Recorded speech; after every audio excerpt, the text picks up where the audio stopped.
الحمدللہ رب العالمین والصلاة والسلام علی سید المرسلین اما بعد فاعوذ باللہ من الشیطان الرجیم بسم اللہ الرحمن الرحیم الصلاة والسلام علیک یا رسول اللہ وعلی آلک واصحابک یا حبیب اللہ الصلاة والسلام علیک یا نبی اللہ وَعَلَىٰ آلِكَ وَأَصْحَابِكَ يَا نور اللہ۔ مسند ابو یعلا کی حدیث مبارک ہے۔ حضرت انس رضی اللہ تعالی عنہ سے روایت ہے، سرکار دو عالم نور مجسم صلی اللہ تعالی علیہ وآلہ وسلم نے ارشاد فرمایا، دو مسلمان جو اللہ کی خاطر ایک دوسرے سے محبت کرنے والے ہوں، جب وہ آپس میں ایک دوسرے سے ملتے ہیں اور مصافحہ کرتے ہیں اور نبی کریم صلی اللہ تعالی علیہ وآلہ وسلم پر درود پڑھتے ہیں، تو اللہ عز و جل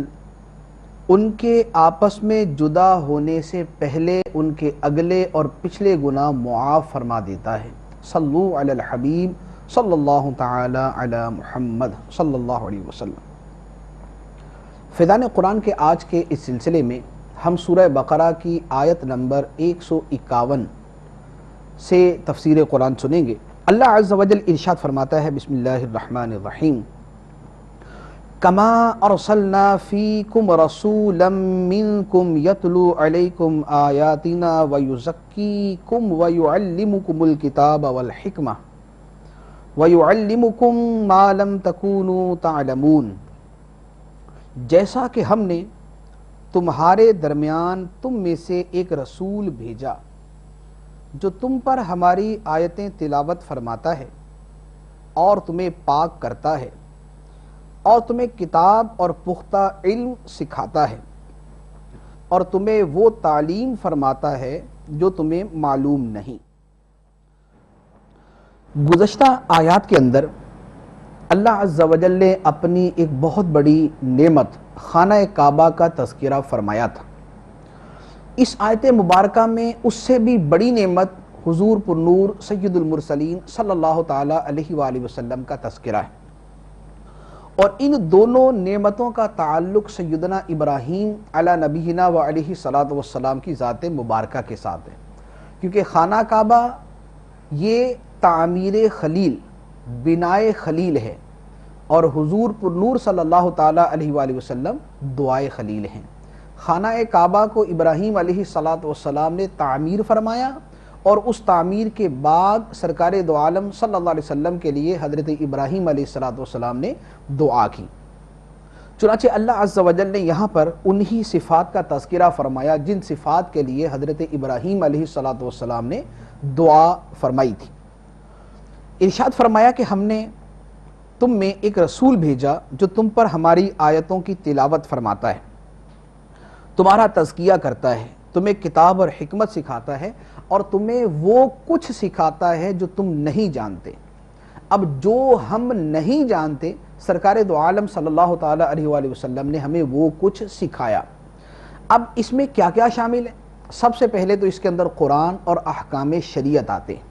کہ قرآن اور احکام شریعت سے ہم لوگ نا واقف تھے، سرکار دو عالم نے ہمیں وہ چیزیں سکھا دی، اور پھر آگے نبی کریم علیہ الصلاۃ والسلام نے لوگوں کی استعداد کے مطابق ان کو علم عطا فرمایا، جس کو جس علم کے لائق سمجھا اس کو وہ علم عطا فرما دیا۔ چنانچہ کسی صحابی کو سرکار دو عالم صلی اللہ تعالی علیہ وآلہ وسلم نے منافقین کے بارے میں علم عطا فرمایا، کسی کو اسرار باطنیہ کے بارے میں علم عطا فرمایا، کسی کو سرکار دو عالم نے اسرار کے بارے میں، معرفت کے بارے میں علم عطا فرمایا، اس لیے کہ سرکار دو عالم صلی اللہ تعالی علیہ وآلہ وسلم کو ان کے رب نے سب کچھ سکھا دیا۔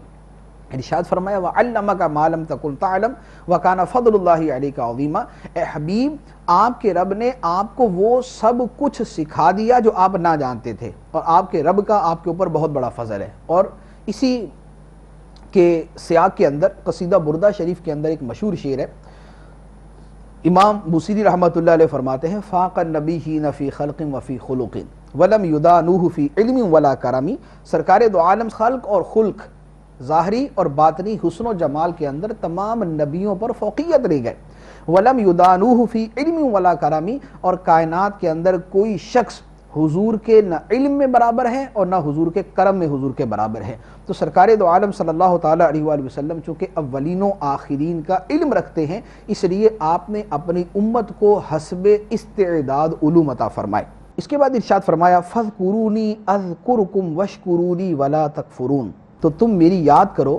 میں تمہیں یاد کروں گا, اور میرا شکر کرو اور میری ناشکری نہ کرو. یہ مشہور آیت مبارکہ ہے جس میں اللہ عز و جل نے فرمایا کہ تم میرا ذکر کرو میں تمہارا ذکر کروں گا, تم مجھے یاد کرو میں تمہیں یاد کروں گا, اور میرا شکر کرو اور میری ناشکری نہ کرو. ذکر تین طرح کا ہے, زبان سے بھی ذکر ہوتا ہے, دل سے بھی ذکر ہوتا ہے, اعضاء کے ساتھ بھی ہوتا ہے. زبان کے ساتھ ذکر تو یہ ہے کہ اللہ تعالیٰ کی حمد و ثنا بیان کی جائے, تسبیحات پڑھی جائے, اللہ تعالیٰ کی تقدیس بیان کی جائے, اللہ تعالیٰ کی حمد بیان کی جائے, اور اسی طرح نیکی کی دعوت دینا, برائی سے منع کرنا, خطبہ پڑھنا, نعت شریف پڑھنا,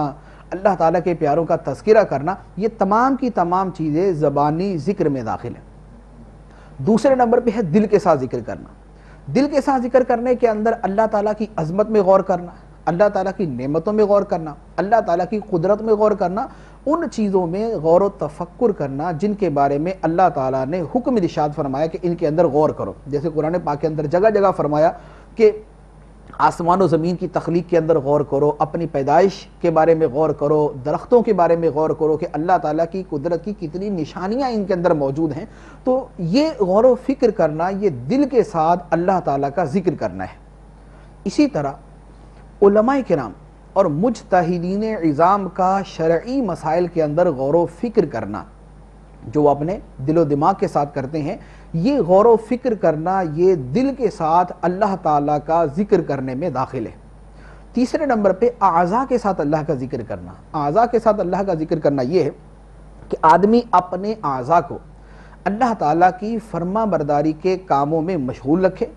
اللہ تعالیٰ کی فرما برداری کے کاموں میں لگائے اور نافرمانی کے کاموں سے بچے. تو یوں زبان, دل اور اعضاء تینوں کے ساتھ اللہ تعالیٰ کا ذکر کیا جائے گا, اور تینوں کے بارے میں گویا فرمایا گیا کہ تم مجھے یاد کرو, تم مجھے یاد کرو. میرا ذکر کرنے کے اندر ذکر کی یہ تینوں قسمیں داخل ہوں گی. پھر ذکر کرنا جو ہے, جو اللہ تعالیٰ کو یاد کرتا ہے اللہ تعالیٰ اس کو یاد کرتا ہے. اللہ تعالیٰ کو جو اطاعت کے ساتھ یاد کرتا ہے اللہ تعالیٰ اسے مغفرت کے ساتھ یاد کرتا ہے. جو اللہ تعالیٰ کو شکر کے ساتھ یاد کرتا ہے اللہ تعالیٰ اسے نعمتیں عطا فرما کر یاد کرتا ہے. جو اللہ تعالیٰ کو محبت کے ساتھ یاد کرتا ہے اللہ تعالیٰ اسے اپنے قرب کے ساتھ یاد کرتا ہے. یعنی جو اللہ کا ذکر کرتا ہے اللہ تعالیٰ اسے مغفرت عطا فرماتا ہے, جو اللہ کا شکر کرتا ہے اللہ تعالیٰ اسے نعمتیں عطا فرماتا ہے, اور جو اللہ تبارک و تعالیٰ کے ساتھ محبت کرتا ہے اللہ تعالیٰ اسے اپنا قرب عطا فرماتا ہے. پھر اللہ تعالیٰ کو یاد کرنے کے اتنے فضائل ہیں, ذکر اللہ کے فضائل تو اتنے زیادہ ہیں کہ کائنات کے اندر مقصود اصلی ہے ہی اللہ کو یاد کرنا.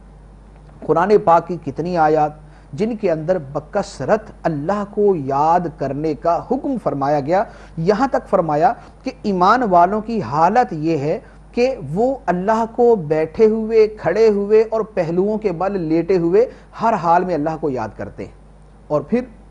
اور اس کے علاوہ کتنی آیتیں جس میں فرمائے گا کہ صبح و شام اللہ کا ذکر کرو, کثرت کے ساتھ اللہ کا ذکر کرو, تمہاری زبانیں اللہ کے ذکر سے تر رہیں. احادیث مبارکہ میں اتنے فضائل بیان کیے گئے کہ بلا مبالغہ اس کے بارے میں ہزاروں روایات موجود ہیں جن میں اللہ کے ذکر کے فضائل کا بیان موجود. ایک مشہور حدیث مبارک بخاری شریف کی, سرکار دو عالم صلی اللہ تعالیٰ علیہ وآلہ وسلم نے ارشاد فرمایا کہ اللہ تعالیٰ ارشاد فرماتا ہے, حدیث قدسی ہے, فرمایا میں اپنے بندے کے گمان کے نزدیک ہوتا ہوں جو وہ گمان مجھ سے رکھتا ہے, اور جب میرا بندہ مجھے یاد کرتا ہے تو میں اس کے ساتھ ہوتا ہوں. اگر بندہ مجھے اپنے دل میں یاد کرتا ہے تو میں بھی اسے اکیلا ہی یاد کرتا ہوں, اور اگر وہ مجھے مجمع میں یاد کرتا ہے تو میں اسے اس سے بہتر مجمع میں یاد کرتا ہوں, اور اگر وہ بالشت بھر میرے قریب ہوتا ہے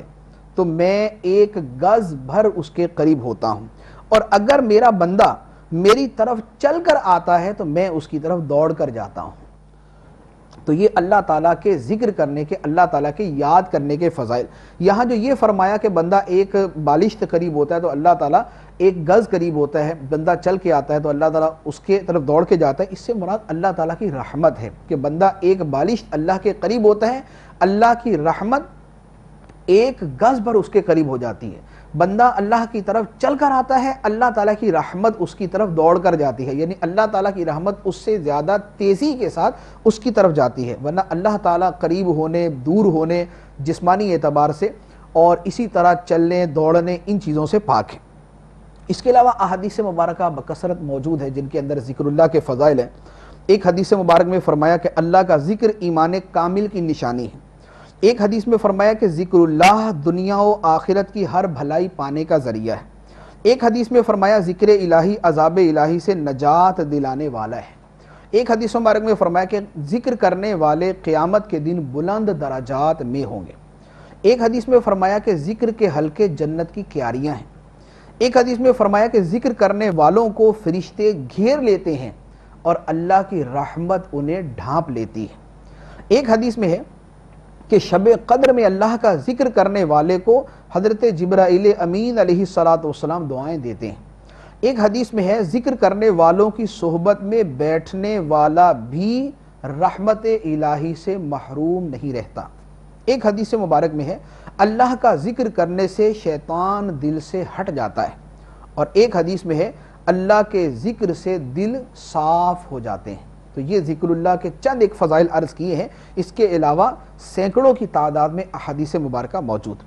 دوسری چیز جو آیت مبارکہ میں فرمائی گئی، فرمایا اور میرا شکر کرو اور میری ناشکری نہ کرو۔ یہاں پر فرمایا کہ شکر کرو اور ناشکری نہ کرو۔ شکر کا مطلب یہ ہے کہ اللہ تعالیٰ کی دل کے ساتھ، زبان کے ساتھ اور اعضاء کے ساتھ اس کی نعمتوں پر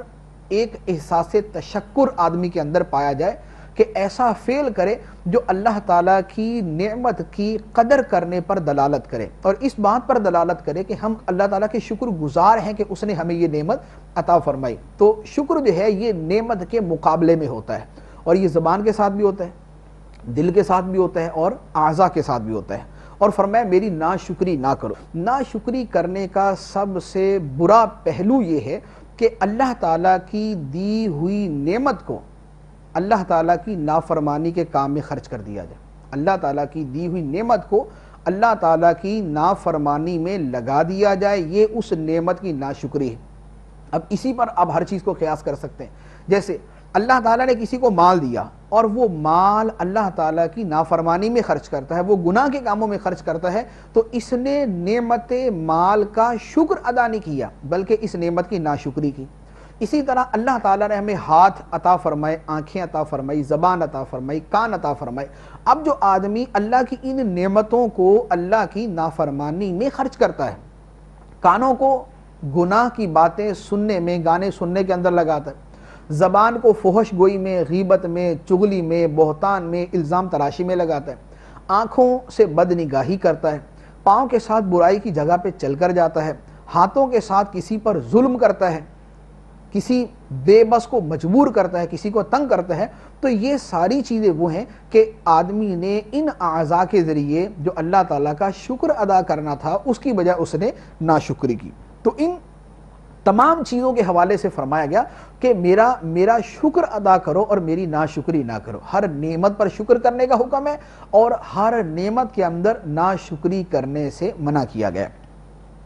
اس کے بعد ارشاد فرمایا یا ایھا الذین آمنوا استعینوا بالصبر والصلاۃ ان اللہ مع الصابرین، اے ایمان والو صبر اور نماز کے ذریعے مدد مانگو، بے شک اللہ صابروں کے ساتھ ہے، اللہ صبر کرنے والوں کے ساتھ۔ گزشتہ آیت کے اندر شکر کا ذکر ہوا اور اس آیت کے اندر صبر کا ذکر ہوا، تو چونکہ صبر و شکر عام طور پہ آدمی کی دو ہی حالتیں، یا وہ تکلیف میں ہوگا یا وہ راحت کے اندر ہوگا۔ اگر راحت میں ہے تو شکر ادا کرے، تکلیف کے اندر ہے تو صبر کرے۔ تو پہلی آیت کے اندر شکر کے بارے میں فرمایا گیا اور اس آیت مبارکہ کے اندر صبر کے بارے میں فرمایا گیا، اور فرمایا کہ نماز اور صبر کے ساتھ مدد طلب کرو، مدد مانگو۔ سرکار دو عالم صلی اللہ تعالیٰ علیہ وسلم کا معمول مبارک یہ تھا کہ جب کوئی اہم معاملہ پیش آ جاتا، کوئی پریشانی کی بات ہو جاتی، تو نبی کریم صلی اللہ تعالیٰ علیہ وسلم نماز میں مشغول ہو جاتے، کیونکہ اللہ تعالیٰ نے فرمایا کہ صبر اور نماز کے ذریعے مدد طلب کرو۔ تو صبر کرنا اور نماز پڑھنا یہ اللہ تعالیٰ کی مدد کے حصول کا ذریعہ ہے۔ تو ہمیں مشکلات سے نجات پانے، اپنی حاجات کے پورا کرنے کا اللہ تعالیٰ نے ایک نسخہ عطا فرما دیا کہ یا ایھا الذین آمنوا استعینوا بالصبر والصلاۃ، اے ایمان والو صبر اور نماز کے ذریعے مدد مانگو۔ پھر صبر کرنے کے جو اپنے فضائل ہیں اس کے بارے میں ایک آیت مبارکہ کافی ہے کہ اللہ عز و جل نے ارشاد فرمایا انما یوفی الصابرون اجرہم بغیر حساب، کہ بے شک صبر کرنے والوں کو بے حساب اجر عطا کیا جائے، صبر کرنے والوں کو بے حساب اجر عطا کیا جائے گا۔ اور اعمال کا حساب ہے کہ اتنا عمل کریں گے تو اتنا ثواب ملے گا، لیکن صبر کے بارے میں اللہ عز و جل نے فرمایا کہ صبر کرنے والے کو بے حساب اجر عطا کیا جائے گا۔ اس کے علاوہ اور بکثرت احادیث مبارکہ موجود ہیں۔ اللہ تعالیٰ صبر کرنے والوں کے ساتھ ہے، اور صبر کرنے والوں کو بے حساب اجر ملے گا، صبر کرنے والے اللہ کے محبوب ہیں، صبر جنت کے خزانوں میں سے ایک خزانہ ہے، اس طرح کی بکثرت احادیث مبارک۔ اور پھر اللہ عز و جل نے جو صبر کی ایک بہت بڑی فضیلت بیان فرمائی وہ یہ ہے کہ ان اللہ مع الصابرین، بے شک اللہ تعالیٰ صبر کرنے والوں کے ساتھ ہے۔ اللہ تعالیٰ کی رحمت، اللہ تعالیٰ کی قدرت، اللہ تعالیٰ کی نصرت و تائید اور اللہ تعالیٰ کی مہربانی اور اس کی کرم نوازی جو ہے وہ صبر کرنے والوں کے ساتھ ہے، اور اسی طرح اللہ تعالیٰ کی رضا اور اس کی خوشنودی یہ صبر کرنے والوں کے ساتھ۔ پھر اس کے بعد ارشاد فرمایا وَلَا تَقُولُوا لِمَنْ يُقْتَلُ فِي سَبِيلِ اللَّهِ أَمْوَاتٌ بَلْ أَحْيَاءٌ وَلَكِنْ لَا تَشْعُرُونَ، اور جو اللہ کی راہ میں مارے جائیں انہیں مردہ نہ کہو بلکہ وہ زندہ ہیں، لیکن تمہیں اس کا شعور نہیں۔ گزشتہ آیت کے اندر صبر کے بارے میں فرمایا، اب صابرین کے ایک بہت بڑے گروہ کا تذکرہ ہے، کیونکہ جو اللہ کی راہ میں شہید ہوتا ہے وہ صبر کے بہت بڑے مرتبے پر فائز ہوتا ہے۔ تو صبر کے بیان کے بعد اب ان صابرین کے ایک عظیم گروہ کے بارے میں یہاں پر بیان کیا گیا، فرمایا گیا کہ صبر کرنے والوں اللہ کی راہ میں جو مارے جائیں انہیں مردہ نہ کہو۔ بعض لوگ شہداء کی شہادت پر افسوس کرتے ہوئے کہتے تھے کہ ہائے فلاں شہید ہو گیا، نعمتوں سے محروم ہو گیا، زندگی کو مزوں سے محروم ہو گیا۔ تو اس پر اللہ عز و جل نے آیت مبارکہ نازل فرمائی کہ جو لوگ اللہ کی راہ میں شہید ہو گئے انہیں مردہ نہ کہو بلکہ وہ تو زندہ ہیں، اور وہ فانی زندگی کو چھوڑ کر انہیں اللہ عز و جل کی بارگاہ کے اندر باقی رہنے والی زندگی عطا کر دی گئی، وہ اللہ تعالیٰ کی بارگاہ میں زندہ ہیں۔ تو فرمایا کہ انہیں مردہ مت کہو بل احیاء ولکن لا تشعرون، بلکہ وہ زندہ ہیں لیکن تمہیں اس کا شعور نہیں۔ پھر یہاں پر ایک اور بات ہے کہ اللہ عز و جل نے فرمایا کہ شہداء کو مردہ مت کہو، یہاں پر ولا تقولوا، انہیں مردہ مت کہو۔ ایک اور آیت مبارکہ میں فرمایا کہ ولا تحسبن الذین قتلوا فی سبیل اللہ اموات، کہ جو اللہ کی راہ میں مارے جائیں انہیں مردہ مت سمجھو، یعنی یہاں کہنے سے منع کیا گیا کہ جو راہ خدا میں مارے جائیں انہیں مردہ مت کہو، اور وہاں فرمایا گیا کہ جو راہ خدا میں مارے جائیں انہیں مردہ مت سمجھو۔ گویا نہ تو تمہاری زبان سے یہ لفظ نکلے کہ جو راہ خدا میں شہید ہو گیا وہ مردہ ہے، نہ زبان سے یہ لفظ نکلے، اور نہ اپنے دل کے اندر اس بات کا گمان کرو کہ راہ خدا میں شہید ہونے والا مردہ ہے، بلکہ فرمایا بل احیاء ولکن لا تشعرون، بلکہ وہ زندہ ہیں لیکن تمہیں ان کی زندگی کا شعور نہیں۔ اور شہداء کی زندگی کیسے ہے کہ اللہ عز و جل کی بارگاہ میں حاضر ہوتے ہیں، شہداء کے اوپر رزق پیش کیا جاتا ہے، وہ جنت کی سیر کرتے ہیں، اللہ تعالیٰ کی نعمتوں سے لطف اندوز ہوتے ہیں، اور دنیا کے اندر پائے جانے والے بہت سے واقعات پر خوشی کا اظہار کرتے ہیں، اللہ کی بارگاہ کے اندر اللہ تعالیٰ کی نعمتیں پا کر وہ خوش ہوتے ہیں۔ تو ان شہداء کی زندگی جو ہے وہ ہماری دنیاوی زندگی سے کئی اعتبار سے افضل ہوتی ہے۔ پھر یہاں پر ایک اور بات ہے کہ شہید کی دو قسمیں ہیں، ایک وہ شہید ہے جس کو شہید فقہی کہا جاتا ہے، یعنی جیسے عام طور پہ جیسے کوئی جہاد کے اندر شہید ہو گیا یا اس طرح کی اور ایک مخصوص جو فقہی تعریف ہے ان کے اعتبار سے جو شہید ہوا اس کے اوپر شہید کا اطلاق ہوتا ہے۔ ایک شہید کی وہ قسم ہے کہ جسے شہید حکمی کہا جاتا ہے، وہ یہ ہے کہ وہ باقاعدہ شہادت کی موت تو نہیں مرا،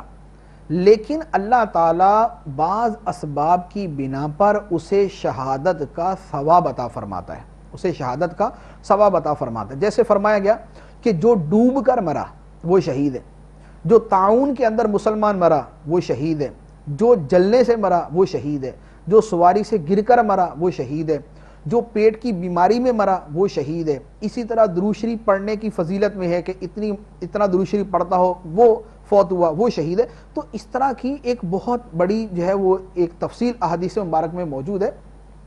40 سے زیادہ ایسی صورتیں ہیں کہ جن میں فوت ہونے والے کو اللہ تعالیٰ شہادت کا ثواب عطا فرماتا ہے۔ اسی طرح جو طلب علم دین کے لیے گھر سے نکلا اور راستے کے اندر فوت ہو گیا، اس کو بھی اللہ عز و جل شہادت کا ثواب عطا فرماتا ہے۔ تو ان سب کے بارے میں فرمایا کہ یہ شہید ہیں، اور وہ کہ جو بطور خاص راہ خدا کے اندر شہید کیا گیا، اس کے بارے میں قرآن نے فرما دیا کہ انہیں مردہ مت کہو بلکہ وہ زندہ ہیں، لیکن تمہیں ان کی زندگی کا شعور نہیں۔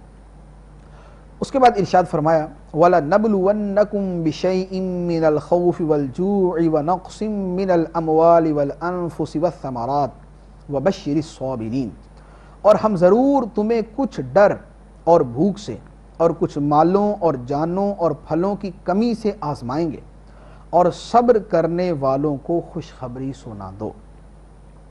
یہاں پر اللہ عز و جل نے ایک آفاقی حقیقت کو بیان فرما دیا، بطور خاص ہم مسلمانوں سے مخاطب کرتے ہوئے ہمیں ارشاد فرمایا کہ اے ایمان والو، ہم ضرور تمہیں آزمائیں گے۔ کن چیزوں کے ساتھ؟ ڈر کے ساتھ، بھوک کے ساتھ، مالوں کی کمی، جانوں کی کمی، پھلوں کی کمی، ان چیزوں کے ساتھ ہم تمہیں آزمائیں گے۔ امام شافعی رحمت اللہ علیہ نے ارشاد فرمایا کہ خوف سے مراد ہے اللہ کا ڈر، بھوک سے مراد ہے رمضان کے روزے، مالوں کی کمی سے مراد ہے زکوٰۃ اور صدقات دینا، جانوں کی کمی سے مراد ہے امراض کے ذریعے موت ہونا، اور پھلوں کی کمی سے مراد ہے آدمی کی اولاد کا فوت ہو جانا، کیونکہ اولاد آدمی کے دل کا پھل ہوتا ہے، آدمی کے دل کا پھل ہے، تو اس کی کمی جو ہے وہ بھی آدمی کے لیے آزمائش۔ تو اب ان چیزوں پر جو صبر کرتا ہے اللہ عز و جل اس پہ کرم نوازی فرماتا ہے اور اسے صابرین کے اندر شمار فرماتا ہے۔ اور اس کی کیسی فضیلت ہے؟ حدیث مبارک ترمذی شریف کی ہے، سرکار دو عالم صلی اللہ تعالیٰ علیہ وسلم نے ارشاد فرمایا کہ جب کسی بندے کا بیٹا فوت ہو جاتا ہے، اللہ تعالیٰ فرشتوں سے فرماتا ہے تم نے میرے بندے کے بچے کی روح قبض کی؟ وہ عرض کرتے ہیں کہ ہاں یا رب۔ اللہ تعالیٰ فرماتا ہے کہ تم نے اس کے دل کا پھل لے لیا؟ عرض کرتے ہیں ہاں یا رب۔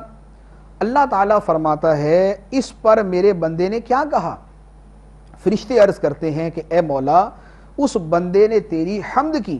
اور انا للہ و انا الیہ راجعون پڑھا۔ اللہ تعالیٰ فرماتا ہے اس بندے کے لیے جنت میں مکان بناؤ اور اس کا نام بیت الحمد رکھو۔ تو اللہ تعالیٰ اس بندے کے لیے جنت کے اندر گھر بناتا ہے جس کا نام بیت الحمد رکھا جاتا ہے۔ تو تکلیف کے اندر صبر کرنے والے اللہ تعالیٰ کی بارگاہ میں نہایت ہی محبوب ہے۔ تو زندگی کے اندر قدم قدم پر مصیبتیں آتی ہیں، کبھی آدمی خوف میں مبتلا، کبھی ڈر کے اندر پڑ گیا، کبھی جان کی کمی، کبھی مال کی کمی، کبھی بے روزگاری ہے، کبھی گھر کا خرچہ پورا نہیں ہوتا۔ اس طرح کے بہت سے مواقع آدمی کی زندگی میں آتے ہیں، لیکن ان کے بارے میں یہ بات یاد رکھنی چاہیے کہ یہ اللہ تعالیٰ کی طرف سے آزمائش، کہ اللہ تعالیٰ ہمیں آزماتا ہے کہ ہم کتنا صبر کرتے ہیں اور کتنا اللہ تعالیٰ کی بارگاہ کے اندر اپنے آپ کو صابرین کے اندر لکھواتے ہیں۔ تو فرمایا کہ وَبَشِّرِ الصَّابِرِينَ، اور صبر کرنے والوں کو بشارت دے دو۔ صبر کرنے والے کون ہیں؟ فرمایا الَّذِينَ إِذَا أَصَابَتْهُمْ مُصِيبَةٌ قَالُوا إِنَّا لِلَّهِ وَإِنَّا إِلَيْهِ راجعون، وہ لوگ کہ جب ان پر کوئی مصیبت آتی ہے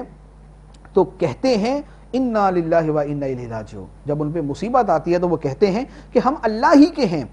اور ہم اسی کی طرف لوٹنے والے ہیں۔ یعنی مصیبت میں جو آزمائش پر پورے اترتے ہیں اور عرض کرتے ہیں کہ مولا اگر ہمیں کوئی مصیبت پہنچی ہے تو کوئی بات نہیں، ہم تو تیرے ہی ہیں اور ہمیں تیری ہی طرف لوٹ کر جانا ہے، ہم ہر حال میں صبر کرنے والے ہیں۔ تو یہ جو صبر کرنے والے ہیں ان کے لیے فرمایا وَبَشِّرِ الصَّابِرِينَ، ان صبر کرنے والوں کو بشارت سنا دو، خوشخبری سنا دو۔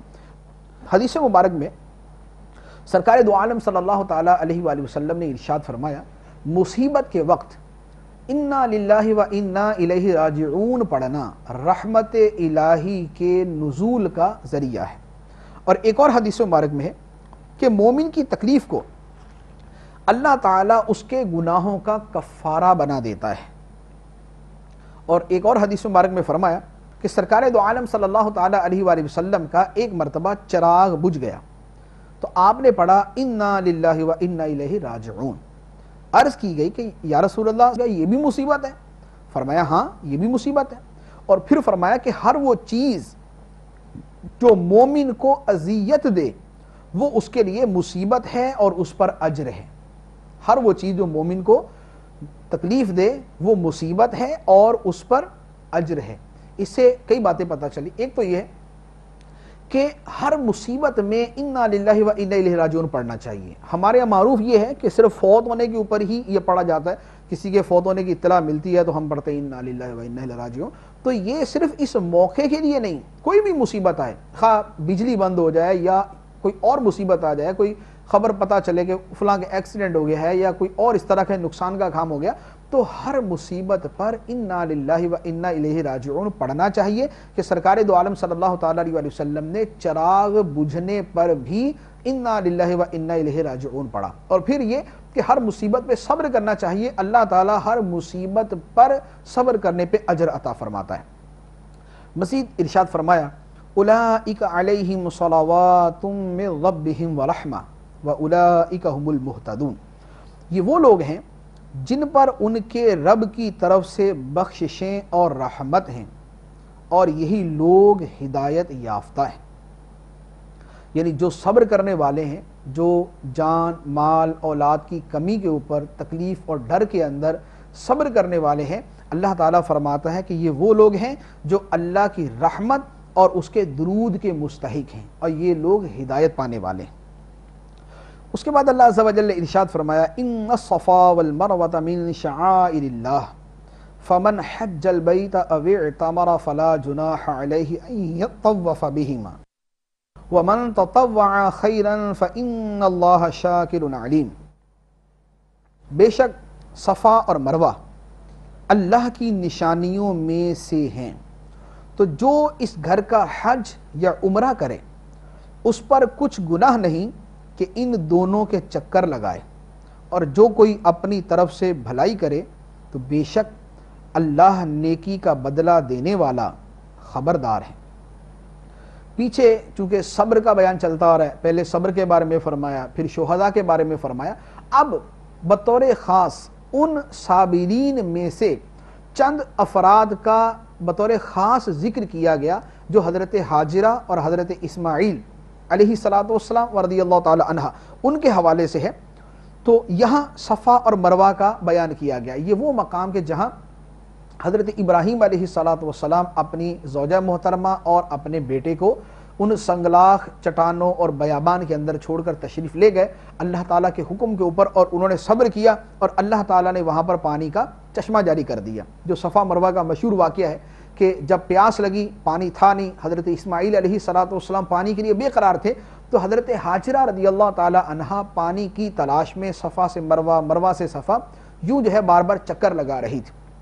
تو اللہ تعالیٰ نے وہاں پر آب زمزم کا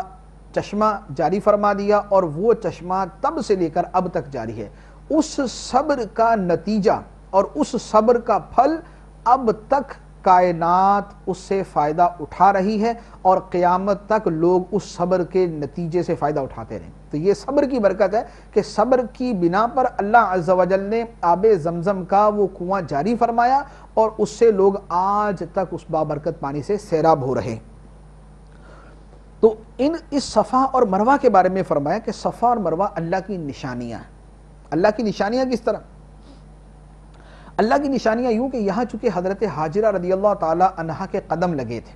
اور ایک عظیم واقعہ رونما ہوا تھا، ایک اللہ تعالیٰ کی مقدس بندی کی وہاں پر پانی کی تلاش کے اندر ایک سعی جاری تھی، تو اس کی بنا پہ اللہ تعالیٰ نے آنے والوں کے لیے، بعد والوں کے لیے صفا مروہ کی سعی کو لازم کر دیا۔ چنانچہ جو حج کے لیے جاتا ہے، عمرے کے لیے جاتا ہے، اس پر صفا اور مروہ کی سعی کو لازم کر دیا گیا۔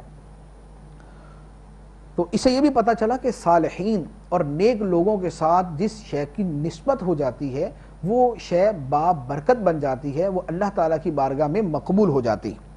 اب اس کے بارے میں فرمایا کہ بے شک صفا اور مروہ اللہ کی نشانیاں ہیں، تو جو بیت اللہ کا حج کرے یا عمرہ کرے اس پر کوئی حرج نہیں کہ وہ ان دونوں کے پھیرے لگائے، ان دونوں کے چکر لگائے۔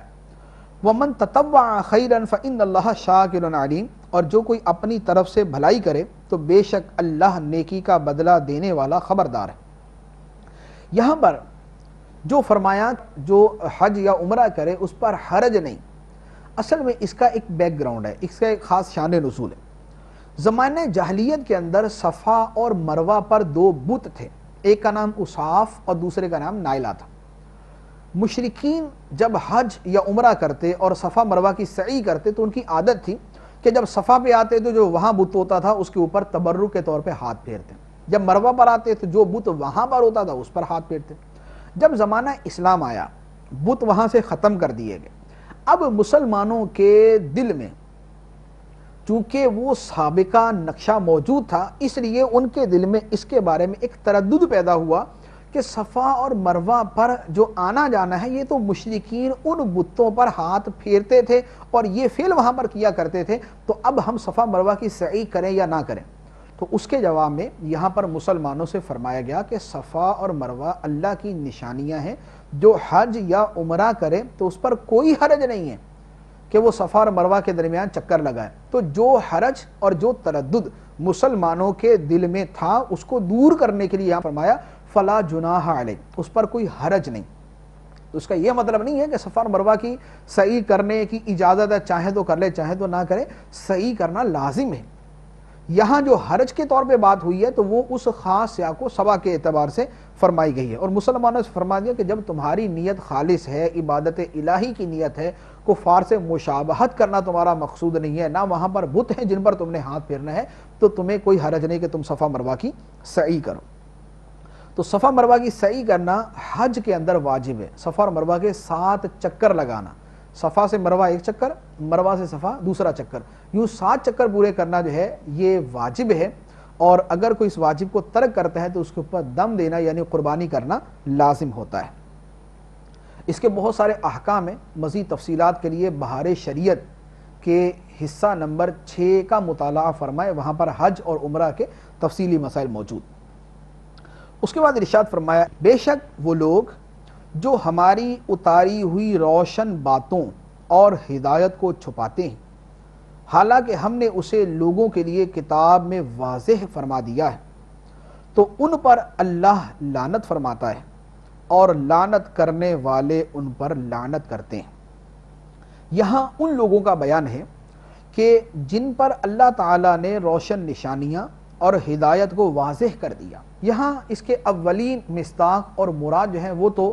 علماء اہل کتاب ہیں۔ اہل کتاب کے علماء جو تورات اور انجیل کی ان آیتوں کو چھپاتے تھے جن میں سرکار دو عالم صلی اللہ علیہ وآلہ وسلم کا تذکرہ، آپ کی نبوت کا بیان اور آپ کی عظمت و شان کا بیان تھا، اس کو چھپاتے تھے۔ تو اس کے بارے میں فرمایا کہ یہ لوگ جو حق اور ہدایت اور بینات نازل ہونے کے بعد اس کو چھپاتے ہیں، ان پہ اللہ تعالیٰ کی بھی لعنت ہے اور ان پر لعنت کرنے والوں کی بھی لعنت۔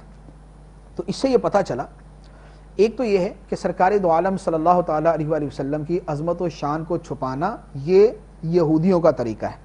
دوسرا یہ پتہ چلا کہ احکام شرعیہ کو چھپانا اس کی اجازت نہیں، احکام شرعیہ کو چھپانا حرام، جبکہ اس کی وہ صورت نہ پائی جائے کہ جہاں پر چھپانے کی اجازت ہو۔ حدیث مبارک میں ہے، ترمذی شریف میں، سرکار دو عالم صلی اللہ تعالیٰ علیہ وآلہ وسلم نے فرمایا کہ جس سے علم کی کوئی بات پوچھی گئی جسے وہ جانتا ہے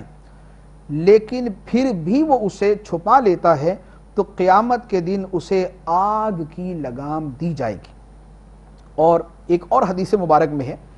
کہ جو بغیر علم کے فتویٰ دے اس پر زمین و آسمان کے فرشتے لعنت کرتے ہیں۔ اب اس سے ان لوگوں کو درس حاصل کرنا چاہیے جن کی معلومات دینیہ انتہائی ناقص،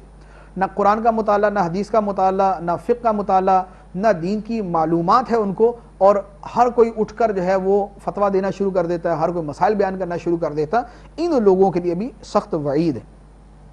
پھر ارشاد فرمایا کہ ان پر اللہ کی لعنت ہے اور ان پر لعنت کرنے والوں کی لعنت۔ تو یہ جو لعنت کا لفظ یہاں پر بیان فرمایا گیا، تو اس کے بارے میں حکم یہ ہے کہ کسی مخصوص فرد پر لعنت کرنے کی اجازت نہیں۔ وہ کفار کہ جن کا کفر پر مرنا قطعی اور یقینی ہے، جیسے ابو جہل ہے، ابو لہب ہے، ان کا کفر پر مرنا نصوص سے ثابت ہے، فرعون ہے، ان لوگوں پر نام لے کر لعنت کی جا سکتی ہے۔ اس کے علاوہ کسی معین فرد پر لعنت کرنے کی اجازت نہیں ہے، خصوصاً مسلمان پر لعنت کرنے کی بالکل اجازت نہیں۔ لعنت کرنی بھی ہو تو اس کی صورت یہ ہوتی ہے کہ اس وصف کے اوپر لعنت کی جائے، جیسے جھوٹوں پر خدا کی لعنت، چغل خوروں پہ خدا کی لعنت، سود کھانے والوں پر خدا کی لعنت۔ تو اس انداز کے اندر لعنت جو ہے اگر کوئی کرتا ہے تو اس کی اجازت ہے، لیکن یہ کہنا کہ فلاں شخص پر اللہ کی لعنت، اس کی اجازت نہیں۔ اس کے بعد فرمایا الا الذين تابوا واصلحوا وبينوا فاولئك اتوب عليهم وانا التواب الرحيم، مگر وہ لوگ جو توبہ کریں اور اصلاح کر لیں اور ان چھپی ہوئی باتوں کو ظاہر کر دیں تو میں ان کی توبہ قبول فرماؤں گا اور میں ہی بڑا توبہ قبول فرمانے والا مہربان ہوں۔ یعنی جو لوگ غلط کام کرتے تھے، جو سرکار کی شان چھپاتے تھے، جو اللہ کی کتاب کے احکامات کو بدل دیتے تھے، اگر وہ توبہ کر کے اصلاح کر لیتے ہیں اور جو باتیں چھپاتے تھے ان کو بیان کر دیتے ہیں تو پھر اللہ تعالیٰ ان کی توبہ قبول فرما لیتا ہے۔ پھر فرمایا ان الذین کفروا وماتوا وهم کفار اولئک علیہم لعنۃ اللہ والملائکۃ والناس اجمعین، بے شک وہ لوگ جنہوں نے کفر کیا اور کافر ہی مرے، ان پر اللہ اور فرشتوں اور انسانوں کی سب کی لعنت ہے۔ تو جو توبہ نہ کرے اور حالت کفر کے اندر مر جاتا ہے تو اس کے اوپر اللہ کی، فرشتوں کی اور تمام انسانوں کی لعنت۔ اور ان کے بارے میں فرمایا خالدین فیہا لا یخفف عنہم العذاب ولا هم ینظرون، یہ ہمیشہ اس لعنت میں رہیں گے، ان پر سے عذاب ہلکا نہ کیا جائے گا اور نہ انہیں مہلت دی جائے گی۔ اللہ تعالی ہمیں شریعت کے ہر حکم پر عمل کرنے کی توفیق عطا فرمائے اور مسائل شرعیہ کو چھپانے سے بچائے، آمین بجاہ النبی الامین صلی اللہ تعالی علیہ وسلم۔